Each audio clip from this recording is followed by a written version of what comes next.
সম্প্রতি 2025 সালে হজ নীতি ঘোষণা করেছে সৌদি আরব। 2025 সালে বাংলাদেশ থেকে 1,27,198 জন হজে অংশগ্রহণ করতে পারবেন।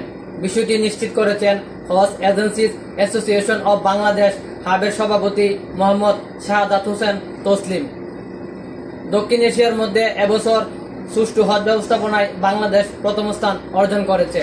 সৌদি সরকারের পক্ষ থেকে দেশটির হজ ও উমরা মন্ত্রণালয় হাবের সভাপতি শাহাদাত হোসেন তসলিমকে শুভেচ্ছা স্মারক প্রদান করেছেন।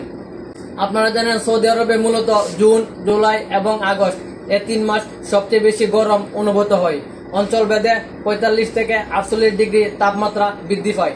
এর ফলে কিন্তু বিশ্বের বিভিন্ন দেশ থেকে আসা যে সকল হজযাত্রীরা তারা কিন্তু প্রচন্ড গরম সহ্য করতে না পারে অনেকেই হিট স্ট্রোকে আক্রান্ত হয়ে মৃত্যুবরণ করেছেন। হাবের সর্বশেষ তথ্য অনুযায়ী বাংলাদেশের এ পর্যন্ত 56 জন হাজি মৃত্যুবরণ করেছেন। আগামী 22 জুলাই ফিরতি ফ্লাইটে বাকি বাংলাদেশের হাজিরা সৌদি আরব ত্যাগ করবেন। এই ছিল আমার কাছে সৌদি আরব থেকে সৌদি সরকার যে 2025 সালে হজ নীতি ঘোষণা করেছে এ বিষয়ে সর্বশেষ।